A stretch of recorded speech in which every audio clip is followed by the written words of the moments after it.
Assalamualaikum warahmatullahi wabarakatuh. Perkenalkan, nama saya Nadia Khorinisa dan kali ini saya akan membahas mengenai hukum bisnis pada PT Pembangunan Jaya Ancol.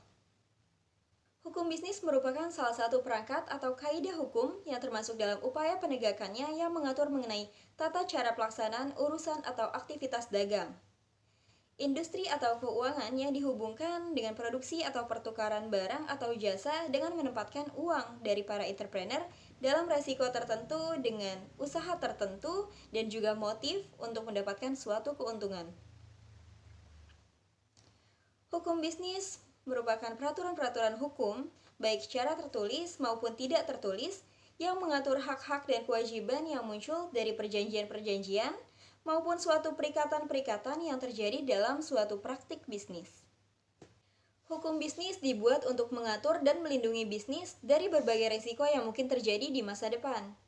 Beberapa tujuan hukum bisnis diantaranya yakni: pertama, menjamin berfungsinya keamanan mekanisme pasar secara efisien dan lancar.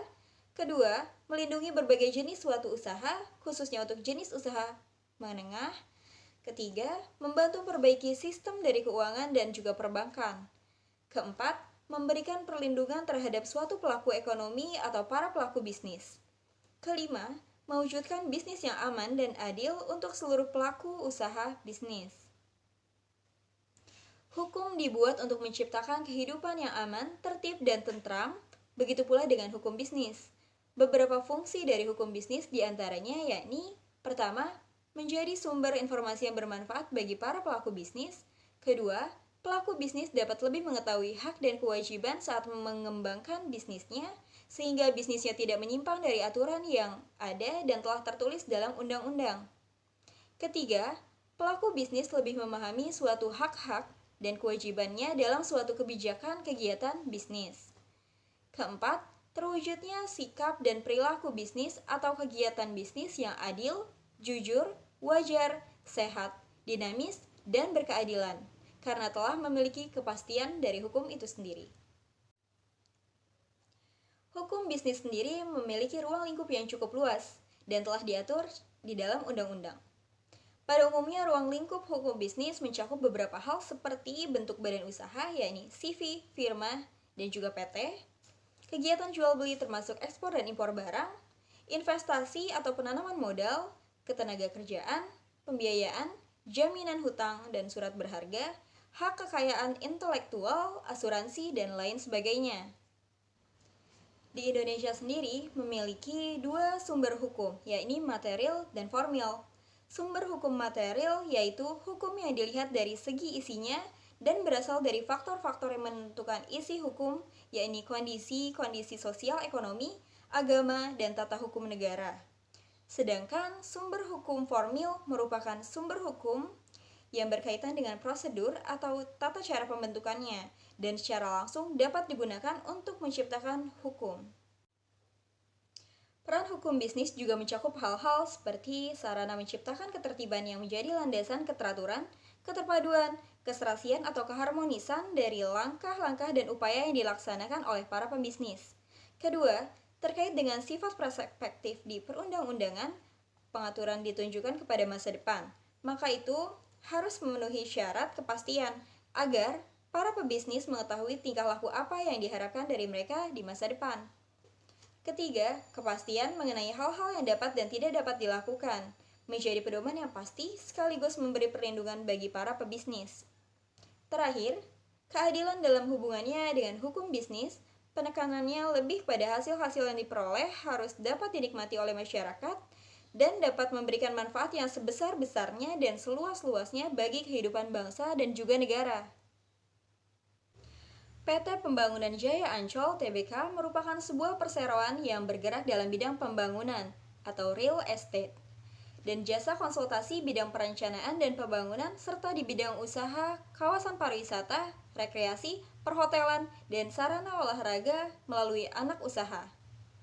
Saham terbesar dimiliki oleh pemerintah Provinsi DKI Jakarta yang menjadikan PT Pembangunan Jaya Ancol menjadi perseroan dengan status BUMD atau Badan Usaha Milik Daerah.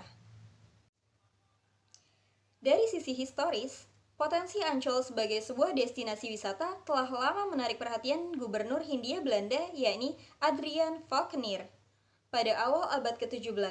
Namun, saat itu fokus pemerintah hanya tertuju pada perang kemerdekaan, sehingga potensi ini seolah menjadi terabaikan.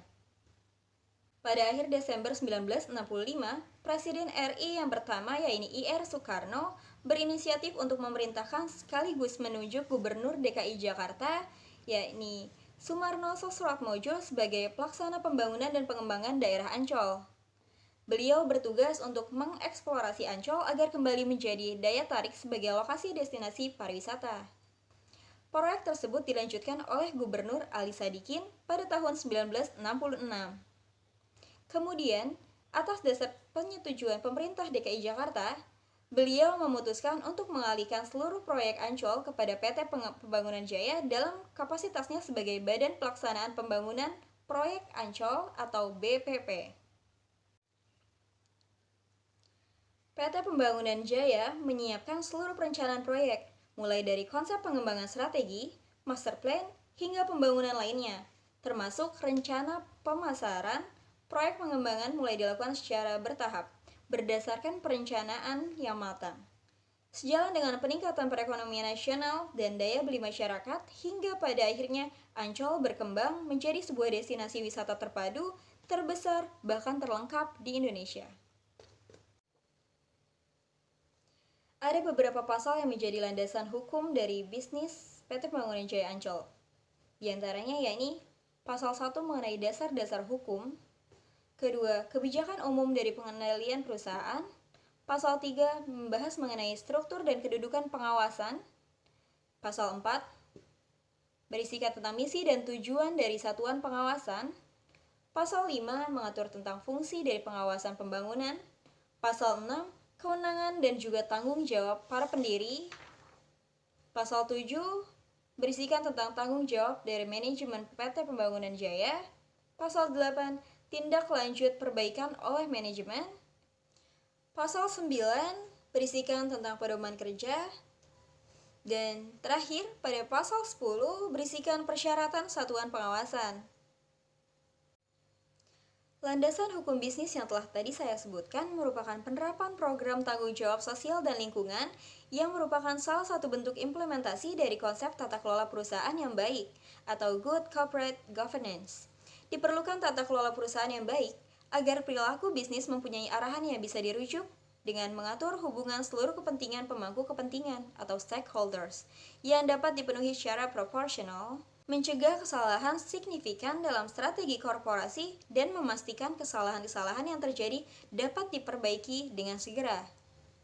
Kecenderungan atau tren meningkatkannya tuntutan publik atas transparansi dan akuntabilitas perusahaan merupakan wujud dari implementasi good corporate governance dengan melalui penerapan corporate social responsibility.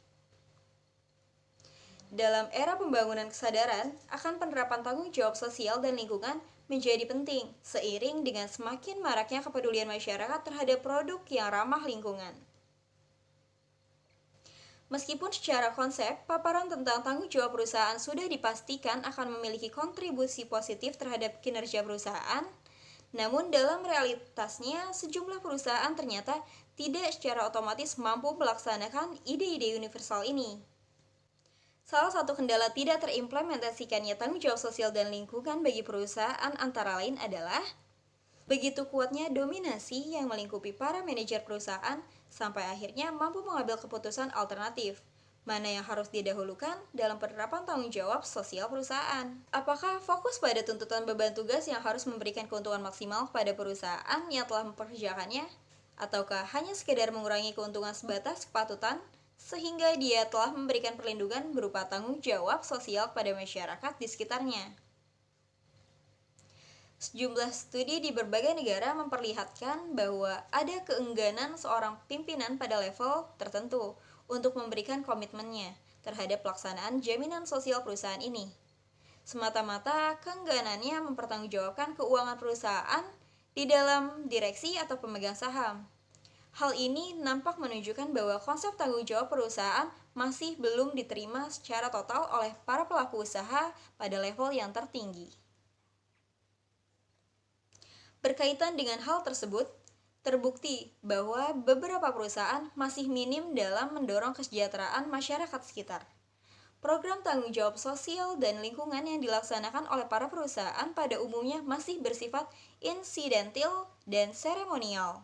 Indikator belum optimalnya tanggung jawab sosial dan lingkungan yang dilaksanakan oleh perusahaan ini dapat dibuktikan masih adanya masyarakat miskin di sekitar perusahaan. Fokus utama yang harus diperhatikan terlebih dahulu adalah lingkungan sekitar perusahaan. Pemberdayaan masyarakat diharapkan mewujudkan sinkronisasi program secara berkelanjutan. Adapun program ini akan jauh lebih berarti dari sekedar penyaluran dana. Program berkelanjutan dapat di bidang pertanian, peternakan, budidaya ikan, dan lain sebagainya. Kurang optimalnya penerapan program karena belum adanya peraturan khusus yang dapat memberikan sanksi terhadap perusahaan yang tidak melakukan program secara efektif. Aktivitas bisnis berkembang begitu pesatnya dan terus merambah ke berbagai bidang. Baik menyangkut barang maupun jasa, bisnis merupakan salah satu pilar penopang dalam upaya mendukung perkembangan ekonomi dan pembangunan. Dalam melakukan bisnis, tidak mungkin para pelaku bisnis bisa terlepas dari hukum. Karena hukum sangat berperan mengatur bisnis agar bisa berjalan dengan lancar, tertib, aman, sehingga tidak ada pihak-pihak yang dirugikan akibat adanya kegiatan bisnis tersebut. Dengan demikian, jelas aturan hukum tersebut sangat dibutuhkan dalam dunia bisnis. Aturan hukum itu dibutuhkan karena pihak yang terlibat dalam persetujuan atau perjanjian bisnis itu membutuhkan sesuatu yang lebih daripada sekedar janji serta itikat baik saja. Adanya kebutuhan untuk menciptakan upaya hukum yang dapat digunakan seandainya salah satu pihak tidak melaksanakan kewajibannya atau tidak memenuhi janjinya.